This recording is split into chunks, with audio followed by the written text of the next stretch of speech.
राधे राधे, जय श्री कृष्णा। अब हम बात करेंगे मेष लग्न के दसम भाव में यदि शुक्र स्थित हो तो वह क्या परिणाम आपको प्रदान करेंगे। एक श्लोक आता है, एकः शुक्रो जनन समये लाभ संस्थे च केंद्रे जातो वै जन्मरासो यदि सह जगते प्राप्यते वै त्रिकोणे विद्या विज्ञान युक्तोर्भवति नरपतिः विश्वविख्यात कीर्तिर्दानी मानी च सूरो है गण सहित सद्जनैः सेव्यमानः।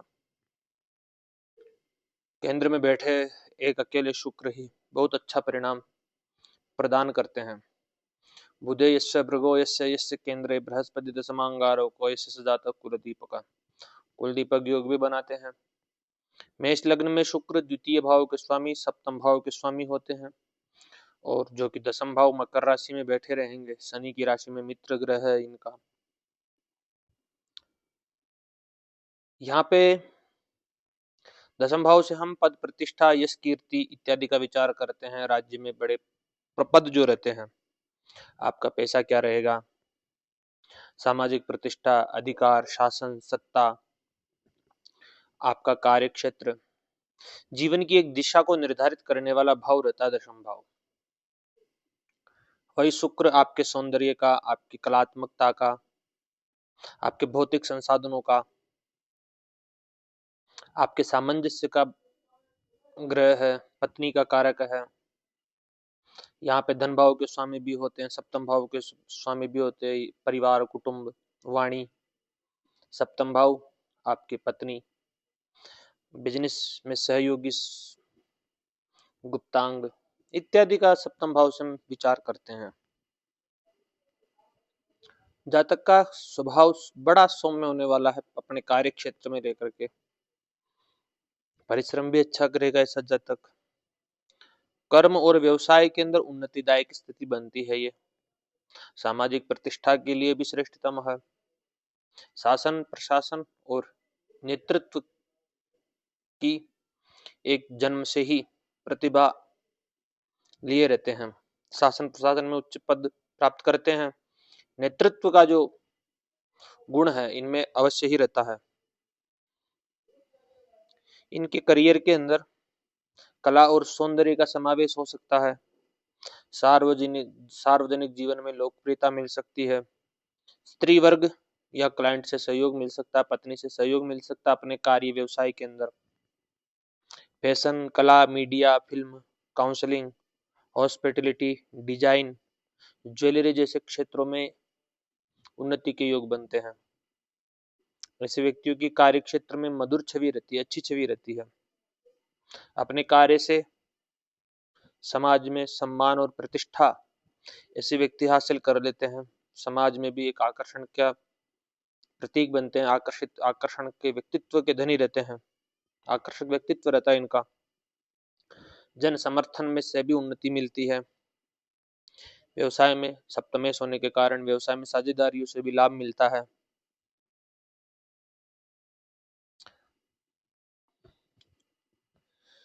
जैसा कि मैंने आपको एक श्लोक बताया था, एक शुक्रो जनन समय लाभ संस्थे केत्रे जातो वै जन्मरासो यदि स जगते प्राप्यते वै त्रिकोणे विद्या विज्ञान युक्तोर भवति नरपति विश्वविख्यात कीर्तिर्दानी मानी सुरुहे गण सहित सज्जन सेव्यमानः। ऐसा जातक बुरे कामों से दूर रहने वाला होगा, अच्छी जमीन जायदाद का स्वामी होगा, विद्यावान होगा, कीर्तिमान होगा, सत्य को तोलने वाला होगा, रथ वाहन से युक्त सुखी व्यक्ति होगा। जातक ट्रांसपोर्ट, फोटोग्राफी, संगीत, श्रृंगार, अभिनय में रुचि रखेगा। भोज संहिता के अनुसार सप्तमे श्री दशम भाव में हो तो जातक विदेश में कमाता है। ऐसा जातक डॉक्टर, रंग रसायन, सौंदर्य प्रसाधन जैसे कार्यों में रुचि लेगा। माता का सुख अच्छा होगा। यदि यह शुक्र के साथ में सूर्य आकर के स्थित होते हैं, यहाँ पे सूर्य यहाँ पर पंचम भाव के स्वामी होते हैं। पंचमेश का दशम भाव में बैठे रहना। शनि की राशि के अंदर सूर्य और शुक्र के साथ में उत्तम विद्या, उत्तम संतति के योग बनते हैं। प्रेम विवाह के योग भी बनते हैं। सप्तमेश पंचमेश का संबंध या योग हो कि पति पत्नी में प्रेम अच्छा रहता है, सामंजस्य रहता है।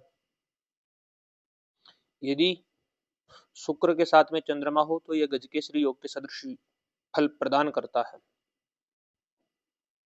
चतुर्थेश चतुर्थ भाव को देखेगा तो यो भाव स्वामी युक्तो दृष्टवा सदस्यास्ति वृद्धि ही, अपने भाव में वृद्धि करेगा, पद प्रतिष्ठा इसकी कीर्ति तो मिलेगी ही, इसके साथ में मकान वाहन भूमि सुख इत्यादि भी प्रचुर मात्रा में जातक स्वबल से अर्जित कर लेगा। माता का सुख अच्छा रहेगा, भौतिक संपन्नता और सुख देगा ऐसी ग्रह स्थिति। यदि शुक्र के साथ में मंगल हो, लग्न से लग्न को देखेगा, मंगल यहाँ पे दिग्बली होंगे, दिशाओं का बल मिलेगा, उच्च के रहेंगे, पंच महापुरुष योग में से रोचक योग का निर्माण करेंगे। ऐसा जातक अवश्य ही उच्च पदों पर आसीन होने वाला होगा। कहीं से भी गुरु की दृष्टि पड़ती है या सूर्य की दृष्टि पड़ती है तो यह स्थिति बहुत ही श्रेष्ठतम स्थितियों में रहेगी। दिग्बली होने के कारण राजनीतिक क्षेत्र में, व्यवसायिक क्षेत्र में बहुत अच्छे पदों पर आसीन होगा। मैं तो इतना कहूंगा आपको, सांसद एवं मंत्री भी हो सकते हैं जातक। भृगु सूत्र में बहुप्रतापवान ऐसा भी कहा है। कदकाठी बहुत अच्छी रहेगी ऐसे व्यक्तियों की, क्योंकि लग्न से लग्न को देखेगा। अब बहुत, लेकिन विवाहेतर संबंध के भी योग बनते हैं, शुक्र और मंगल का संबंध, ये भी इसका भी द्योतक है। यदि शुक्र के साथ में बुध हो, बुध और शुक्र की युति को लक्ष्मी नारायण योग का नाम दिया गया है। ये भी कुलदीपक योग के सदृश ही है। बुध मकर राशि में दोनों मित्र बैठे रहेंगे। पराक्रमेश है, षष्ठेश है। यह भी स्त्री मित्रों से लाभ प्रदान करेंगे जातकों को, आर्थिक रूप से धनवान होंगे, व्यवसाय के क्षेत्र में उन्नति दाय की स्थिति रहेगी। यह भी यदि शुक्र के साथ में देवगुरु बृहस्पति स्थित हो तो गुरु यहाँ पे नीच राशि के रहेंगे। यदि कहीं पर से भी शनि की दृष्टि पड़ती है या मंगल साथ में आकर के बैठते हैं या चंद्रमा केंद्र में आ जाते हैं, तब नीच भंग होने की स्थिति बन जाएगी। यदि नीच भंग नहीं होता है, यहाँ का स्वामी जो शनि है वह भी नीच राशि में बैठ जाए, कहीं नीचस्तु नीचाधिपति केंद्र तो नहीं भंगम, उस समय नीच भंग नहीं होगा, तब परेशानीदायक स्थिति रहेगी। लेकिन गुरु भी बड़ा भाग्यशाली बनाएगा, क्योंकि भाग्य से त्रिकोण के स्वामी है। सर्वे त्रिकोण नेता ग्रहा सुफल प्रदाह, सभी त्रिकोण के स्वामी सुफल प्रद है। भाग्य और सप्तमेश का संबंध संभव में बैठे रहना वैसे भी अच्छी स्थिति बनाता है।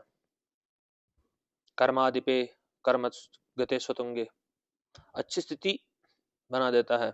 श्रीनाथ योग भी बनाता है ये। ऐसा जातक विद्या का प्रेमी होगा, बिना मांगे सलाह देगा, लेकिन ऐसी सलाह से बचे। संतान पक्ष थोड़ी कमजोर हो, क्योंकि नीच के बैठे हुए हैं, कहीं से भी शनि की दृष्टि पड़ती है तो नीच भंग तो हो जाएगा, लेकिन संतान पक्ष में थोड़ी बाधा उत्पन्न कर ही देंगे। आर्थिक रूप से भी थोड़ा, धन भाव के भी कारक होते हैं, लाभ भाव के भी होते हैं, भाग्य भाव के भी होते हैं, थोड़ी बहुत बाधा भी मिलेगी, जीवन में संघर्ष भी करना पड़ेगा।